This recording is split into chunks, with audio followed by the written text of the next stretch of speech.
porque protestos contra o presidente Jair Messias Bolsonaro aconteceram no último sábado em todos os estados brasileiros. As manifestações foram no mesmo dia em que o Palácio do Planalto divulgou um balanço positivo dos 900 dias da atual administração federal.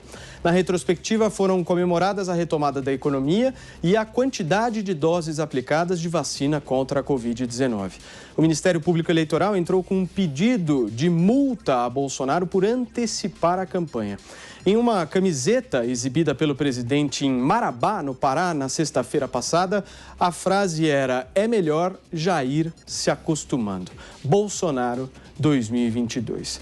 Em meio a todas as polêmicas, o presidente segue com 31,6% de aprovação de seu governo, segundo o Instituto Paraná Pesquisas. Vamos nessa então para os Estados Unidos? Produção, coloca aqui na tela para mim o nosso Constantino.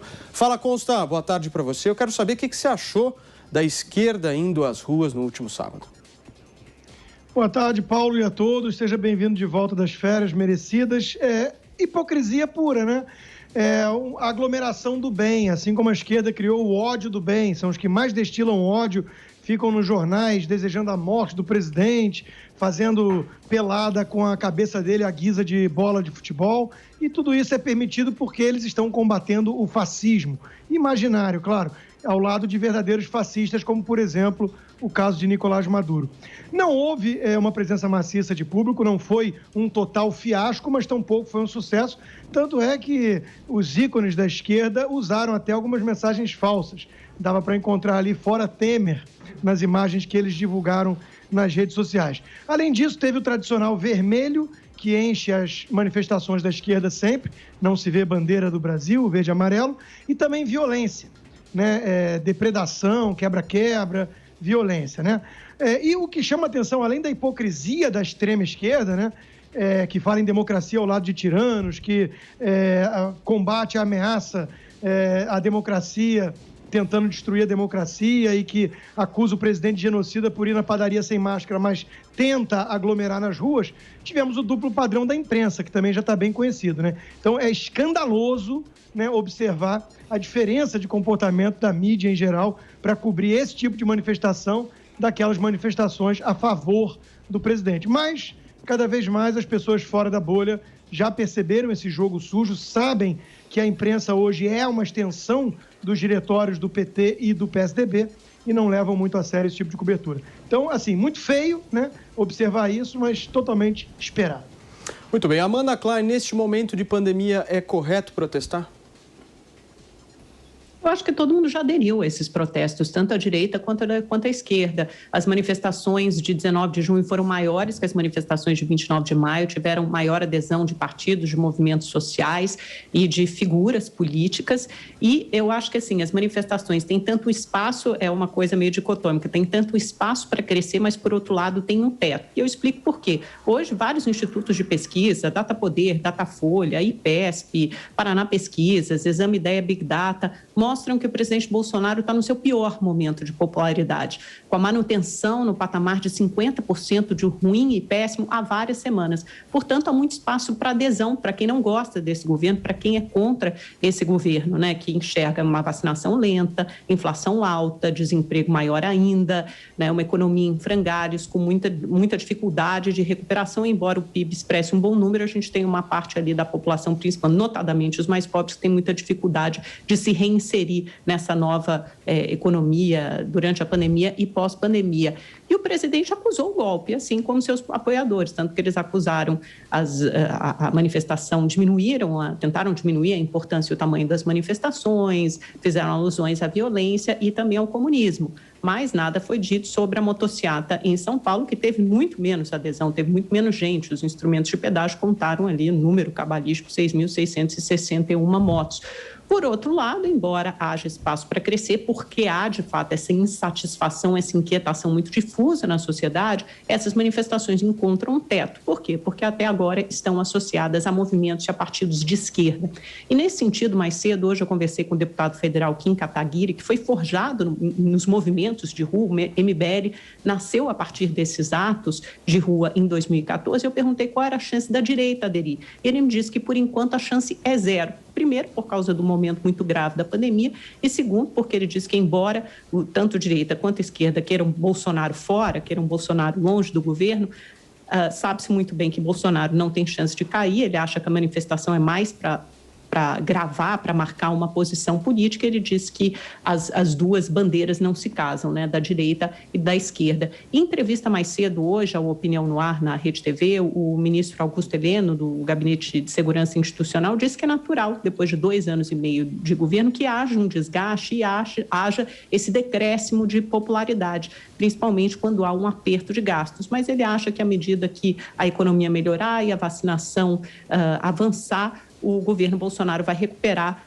a popularidade, vai subir nesse ranking de popularidade. A esquerda, por outro lado, conta com a incompetência do governo. Então, a gente tem aí também Lula e Bolsonaro nos bastidores. O Bolsonaro tentando achar um partido político e o Lula tentando ampliar as suas alianças políticas com vistas ao ano que vem. Muito bem, Amanda. Bruna, já quero passar para você perguntando. Você concorda com a Amanda? Você acha que as manifestações de esquerda foram maiores do que as pró-governo? Olha, eu acho importantíssimo a gente compreender o fundo dessas manifestações de esquerda. Seria muito simplista a gente dizer aí que as manifestações de esquerda, elas são as tradicionais. O que a gente viu acontecer no dia 19, Amanda, não está errada, não.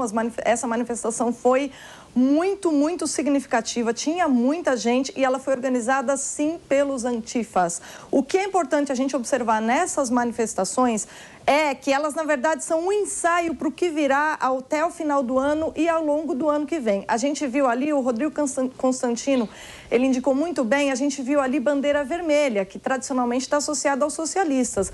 Mas ao lado das bandeiras vermelhas, tremulavam as bandeiras pretas dos anarquistas. Portanto, os antifas estiveram por trás da organização. Os antifas são um grupo extremamente organizado, que tem muita adesão e são eles que estão indo para a rua, tá? Aquela depredação que se viu num banco, como o Constantino diz corretamente, houve violência, é ação tradicional dos black blocs, tá? Então, a partir do momento que a gente tem black bloc, a gente tem anarquista nas manifestações. A esquerda tradicional, evidentemente, estava ali. Qualquer movimento contra o governo encontrará adesão dos grupos tradicionais de esquerda, APOS, sindicatos, etc. Mas vamos marcar muito bem que os antifas começaram a ir para a rua porque eles agem em ano eleitoral e ano que vem a gente tem que se preparar, a direita tem que se preparar, que eles voltarão com tudo. Muito bem, Bruna. Serrão, você acha correto? Vou fazer a mesma pergunta que eu fiz para a Amanda. Você acha que é correto sair para manifestar agora? Não era prudente haver manifestações, já que estamos em uma pandemia. Mas a esquerda novamente mostrou sua incompetência, seu despreparo, sua falta de proposta. Em vez de manifestações, houve mini-festações. Foi pequenininho, foi fraquinho, mas calma. Eles ainda vão crescer, há espaço para crescer, eles voltarão, eles devem ter um protagonismo de fazer o barulho, porque eles sabem fazer barulho.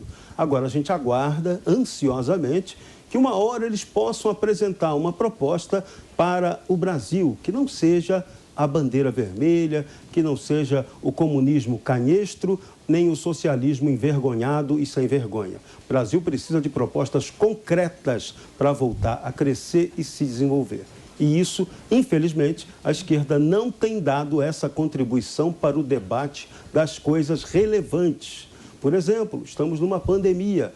Todos deveríamos estar discutindo soluções para um problema que não tivemos competência para resolver, tanto no âmbito da União, dos estados e dos municípios. O Brasil todo, como um todo, foi muito incompetente na gestão dessa pandemia. Então, é hora de ter soluções práticas, reais, objetivas, para melhorar a saúde, para melhorar a nossa educação, que ficou completamente ao Deus dará com esse esquema, com a falta de preparo para o ensino à distância. Estamos assistindo hoje a nossa garotada sofrendo da distância do ensino em função dessa pandemia. Até os grandes colégios de ricos, bem pagos, professores bem remunerados, não estão dando conta direito do recado. Então, tem muita coisa séria para debater no Brasil, em vez de ficar fazendo manifestação inútil. Constantino pediu, em seguida a Bruna. Vai lá, Consta. Pedi porque o que a Bruna traz em relação aos antifas é muito importante. Eu participei mais cedo dessa entrevista mencionada com o general Augusto Heleno e perguntei exatamente isso para ele. Nós vimos o que essa extrema esquerda organizada, misturada com anarquistas e torcida organizada de futebol, enfim, qualquer um que flerta com bandidagem, a gente viu o que eles fizeram no Chile e na Colômbia mais recentemente. Então, não dá para brincar com esse tipo de coisa. Então, foi exatamente a minha pergunta para o general Heleno e, obviamente, o GSI está de olho e tem que tomar cuidado porque os baderneiros apelam sempre para a tática do quanto pior, melhor, querem chacoalhar árvores para colher frutos no chão, o que nunca souberam foi plantá-las. Agora, é curioso que nessa mesma entrevista o general Augusto Heleno desqualificou os institutos de pesquisa. Eu lembro muito bem dessa passagem. Então, ele não levou a queda de popularidade tão a sério, disse que seria natural se tivesse, mesmo aceitando a premissa, mas não consegue levar tão a sério essas pesquisas, ao contrário de pessoas que fazem de tudo para levá-las a sério porque tem algum tipo de interesse na narrativa. E só para pontuar, né, que eu não posso deixar uma coisa dessa passar em branco, que assim, Kim Kataguiri e MBL não são direita nem no Brasil nem na China, né? Qualquer um da direita verdadeira já percebeu isso faz tempo, são novos tucanos, né? Ou então um grupo sem ideologia oportunista.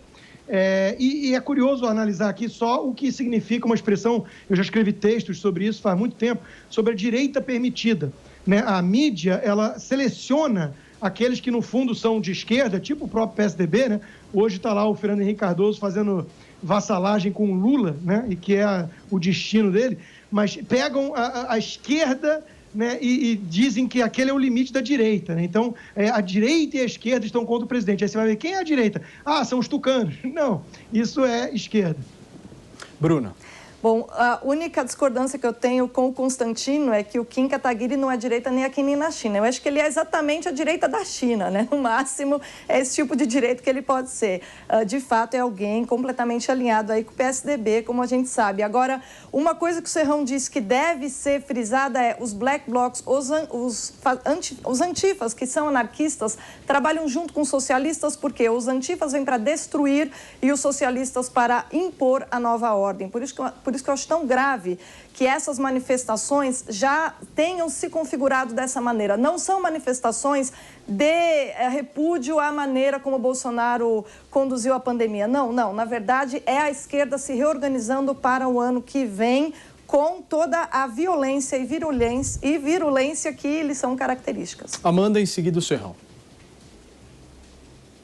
Eu acho importante, quando a gente pensar em espectro político, a gente não pensar só de uma forma dual e maniqueísta, entender que existe espaço para todos, né? Se a gente for pensar no PSDB como social-democracia, no PT como mais à esquerda, no Kim Kataguiri, em outros liberais do MBL como de centro-direita, e no presidente Bolsonaro e no governo Bolsonaro como mais direita ainda, ou para muitos como extrema-direita. Eu acho que o Kim Kataguiri e muitos outros atores e personagens da direita, o que eles fizeram romper com o governo Bolsonaro não foi romper com a direita, foi romper com um viés mais obscurantista e negacionista e anticientífico dessa direita que foi se revelando à medida, quer dizer, para muitos isso já havia sido revelado, para eles foi se revelando a partir do momento que esse governo tomou o poder.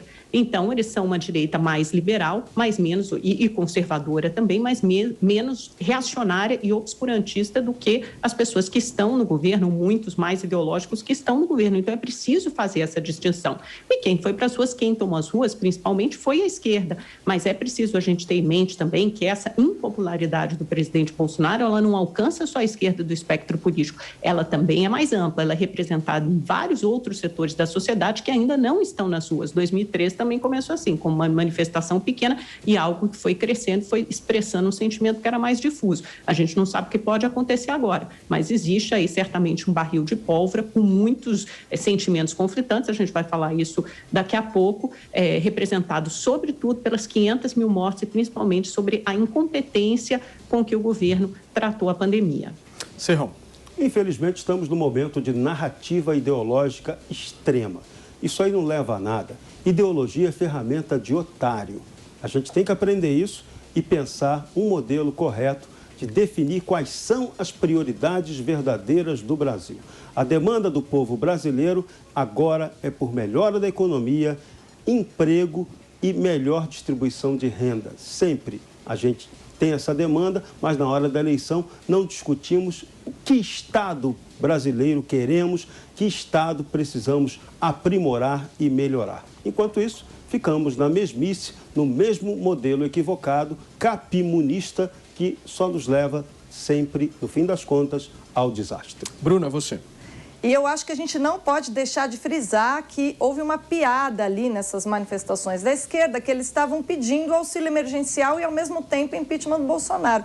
E chega a ser cômico você pedir o impeachment daquele que criou o auxílio emergencial. Então, a contradição nas próprias pautas da manifestação já evidenciam que é simplesmente um começo de uma cartada política nesse momento de pré-campanha. Amanda. Bolsonaro não criou o auxílio emergencial, né? O que o ministro da Economia, Paulo Guedes, fez foi sugerir um auxílio emergencial de R$200, esse valor foi aumentado pelo Congresso, chegou até 500, e aí o líder do governo na época, Major Vitor Hugo, foi instruído pelo presidente a trucar e aumentar esse valor para R$600. Então, quem fez a pressão política para aumentar esse valor do auxílio emergencial, caso contrário, ficaria ali na média do Bolsa Família, que é de R$190, foi o Congresso Nacional. Então, isso foi uma construção política.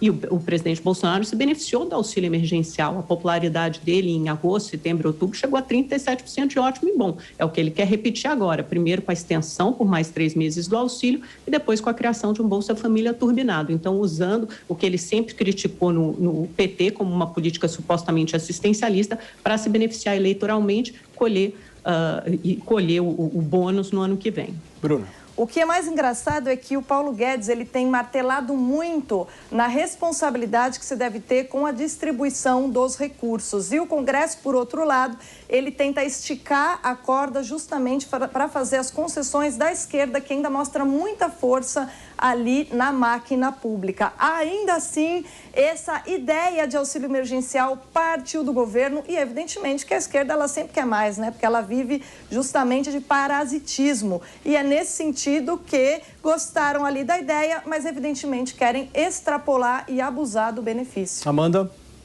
Não foi a esquerda, foi o centro político. A esquerda é minoria no Congresso, ela não tem força para aprovar um projeto desse ou para votar um projeto desse. É praticamente um consenso no Congresso Nacional de todas as partes do espectro político para aprovar, estender o auxílio emergencial e aprovar um valor mais alto. Isso é de interesse político, não está restrito à esquerda. E quem quer dar um Bolsa Família, conceder um Bolsa Família com valor mais elevado agora, chegando a 285, possivelmente até a R$300, quem está fazendo pressão por isso é o próprio presidente Bolsonaro, de novo, com viés eleitoral. Bruna, para fechar. Evidentemente, o Bolsa Família, ele se dirige a pessoas que têm essa necessidade. A quantidade de fraudes que a gente observou com o auxílio emergencial justificam a preocupação inicial do Paulo Guedes em ter aí muita calma com esse benefício. Contudo, eu não vou discutir aqui porque a gente não tem tempo, essa ideia de centro político é um mito, não existe centro político, existe oportunismo político e é assim que se caracteriza a bancada da Câmara, como a gente sabe muito bem.